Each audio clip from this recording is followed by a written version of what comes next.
Roundtree is facing Alex Pereira at UFC 307 Salt Lake City. And for this card, I'll be giving you my full card predictions, my favorite fights, and the best fights to bet on. So, yeah, I think they picked this main event just by looking at these two people and being like, oh, yeah, the casual will definitely assume that these guys will put on a good fight.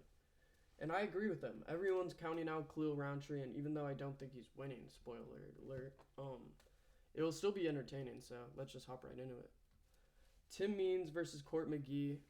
I know Court McGee looks, or sorry, I know Tim Means looks like the average everyday white dude who goes fishing, but I just think when looking at the matchup, he's facing someone who's not even UFC caliber level. Court McGee, even though he's a fun fight, he'll swing hooks at you. He fights like a blue collar worker. He fights like you would see him at a street beats competition. And Tim Means, he just gets it done.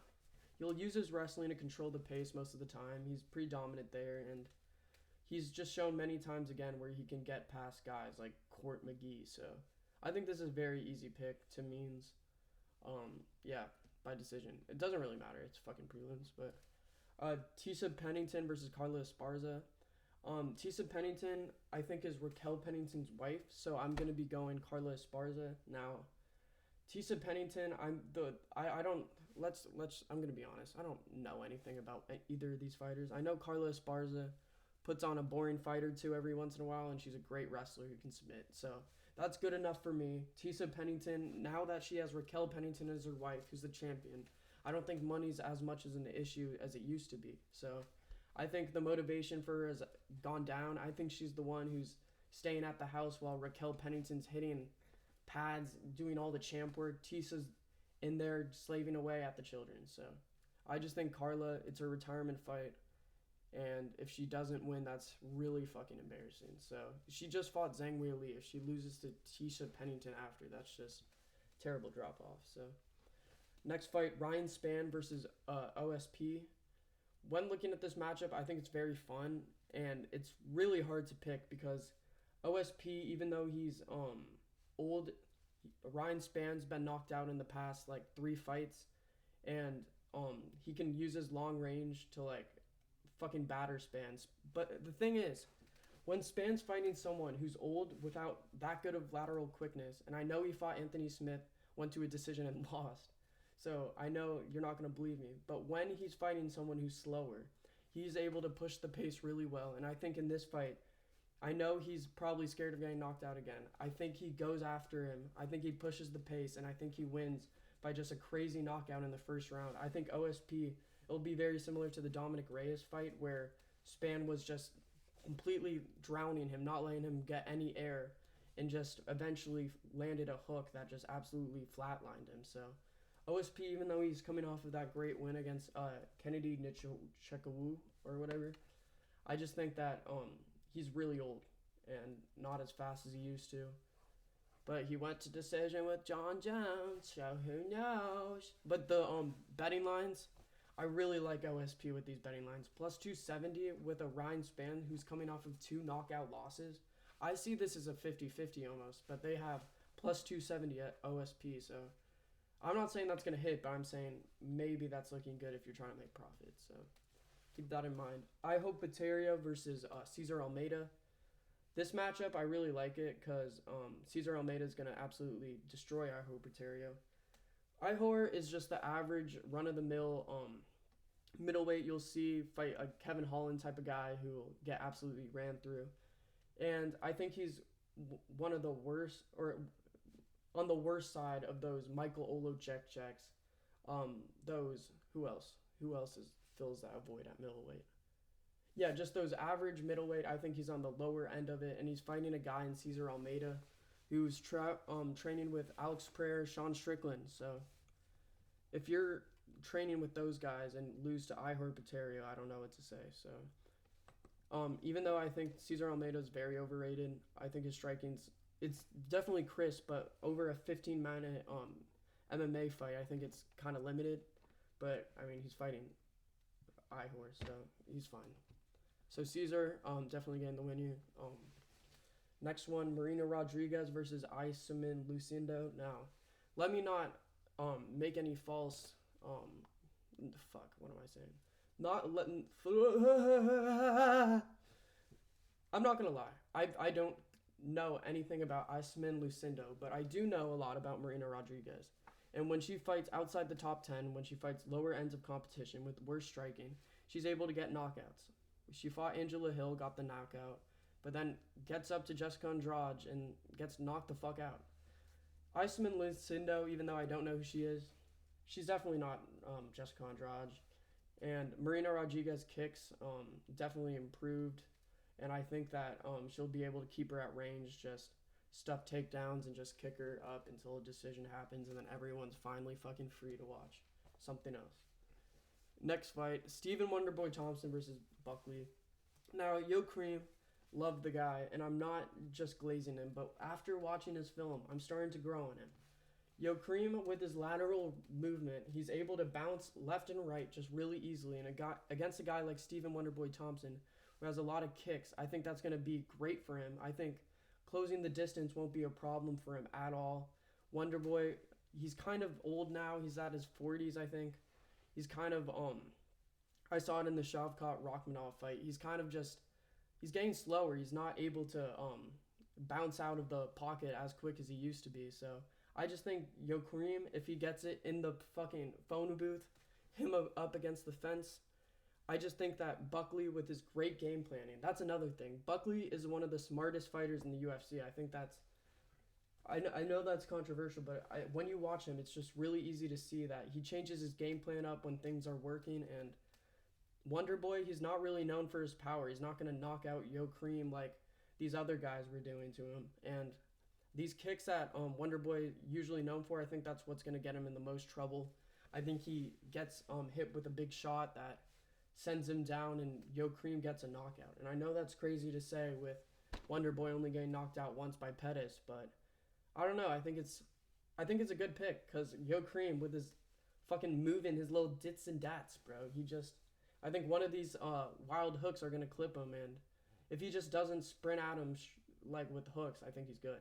But he needs to use solid defense. I have seen him improve his defense a lot, even though he still kind of keeps his head in the center line and hopes for the best. He still keeps his hands up. He's still pretty technical. He's good at maintaining range and seeing where he's at. So I think Yo Cream gets a very big upset here, even though he's a negative 185. How? How is he a negative 185? Stay away from this bet. There's no way it's not 1-1. Roman Dolidze versus Kevin Holland. Roman Dolidze, watching him, he's the average striker.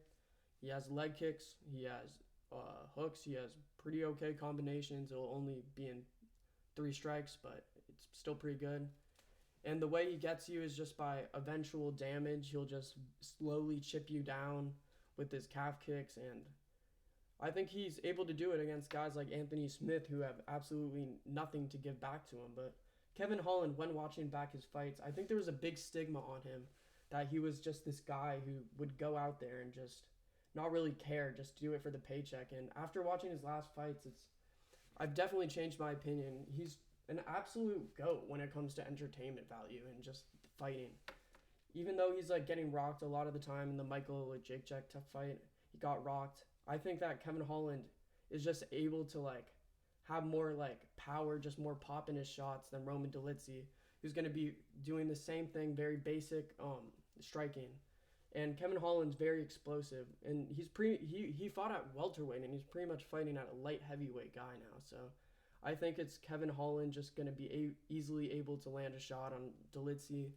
And I think after a while, the shots from Holland will get Dolidze to, I don't know, I think it will probably be decision, but Kevin Holland, I think if he doesn't gas, Dolidze has nothing to gut back to him. He has no danger in him whatsoever. He's going for the decision, and he's going for that Israel Adesanya just back foot, just let's keep it clean, guys. And I fucking hate that. I think Kevin Holland, who's way more explosive, who has way more of it factor, you can just tell when he fights that there's so much more going on with Kevin Holland. He has so much more power, so much more.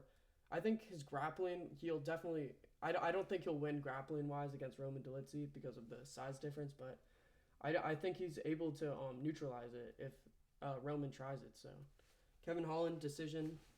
Lock it in. Minus 170 is pretty good odds for all things considered. Looking at this next fight, Kayla Harrison versus Ketlin Vieira. Kayla Harrison's gonna win. I think you know why. She's a man, and look at that fucking jawline. She's wearing a wig. Caitlin Vieira, I've never watched her fight once. No clue who she is. I don't know how she's ranked number 2. And yeah, Kayla Harrison, she was on UFC 300. So that means that the UFC are wanting to push her. So I think Kayla Harrison is gonna win. Next fight, Jose Aldo versus Mario Bautista. Another fun fight, but this is gonna be the exact same analysis I gave for the Jose Aldo versus who is he fighting at 301? Jonathan Martinez fight. I just think this matchup, it's so easy to see that Jose Aldo has fought so many more guys, has so much more experience with the best of competition, and he's fighting someone who hasn't jumped into the top 10 yet. I don't really get the matchup from the UFC's perspective. I think Jose Aldo is going to batter Mario Bautista, and even though Bautista's a Sean O'Malley guy, Aldo's a legend who's fought over like fucking 30 times, and his leg kicks are deadly. You know what Jose Aldo is. Mario Bautista, even though he has really good boxing and his kicks are underrated, when watching him, he's not going to be able to keep up with Jose Aldo's pace. I think the power in Jose's shots will absolutely fucking rock Bautista. I don't. The Martinez fight, I know he went the full 3 rounds, but it looked like Aldo was helping him along those 3 rounds. It looked like he didn't want to finish him. It was weird. But Bautista, he's not good enough really as a prospect to beat a guy like Jose Aldo just yet. I think he'll be able to do it eventually, but for right now, Jose Aldo, his leg kicks are way too deadly, and he hasn't really slowed down as much at this age. So yeah, that's my prediction for that. Raquel Pennington versus Juliana Pena. Wow! I think Pennington wins, and I think it sucks because the only reason this fight's happening is because they want Juliana Pena to win, to get the trash talking going with Holly Holm versus Juliana, get a bunch of publicity on it. But Raquel Pennington, I think she puts her nose to the floor and just grinds too hard, and I think she does the best shit for a woman. She clinches up the best. She hits with pitter patter the best. She's looks like a man more. And Juliana Pena, even though I'm really hoping for her to win, she looks like a retard when she fights. Her striking's shit. I mean, I think Raquel is just gonna wrestle hump her, to be honest. I know Juliana has good wrestling, but I just think when you're running forward with just a spam 1-2, I think you're gonna get taken down eventually. So minus 180, I like that line for Pennington, and yeah. Now, light heavyweight title, Alex Pereira versus Khalil Roundtree. I think it's obvious Alex Pereira is winning this, but I do think Khalil Roundtree poses a different type of threat that most people don't really take into account. He's a very counter guy where he'll stand still, just wait for you to do something, and then he'll fire back with something, and I think that's going to work great against Alex Pereira. I think Alex Pereira is fighting a bunch of explosive guys who leave themselves open on defense. But Khalil, I think he's defensively sound. He's off of his back foot like Adesanya. And I think just the counters, I think eventually he'll be able to hit a shot that will rock Alex Pereira and maybe make him stumble back a bit. So I think this matchup is pretty even, to be honest. But Alex Pereira, he's just way too good, and you can't pick against him. He's way taller than this guy with the way better reach. Khalil Roundtree hasn't fought anywhere close to a level of competition as good as Alex Pereira.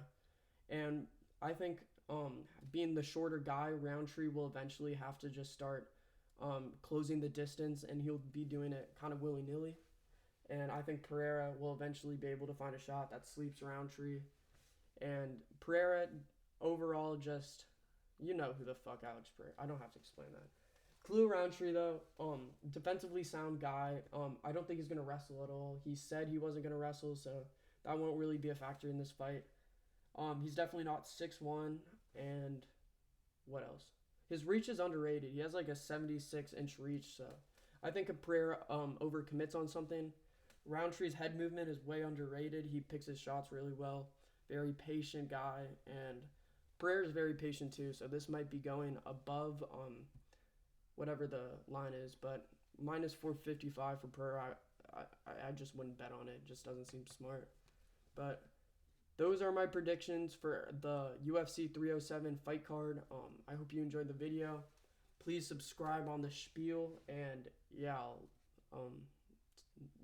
more videos come soon.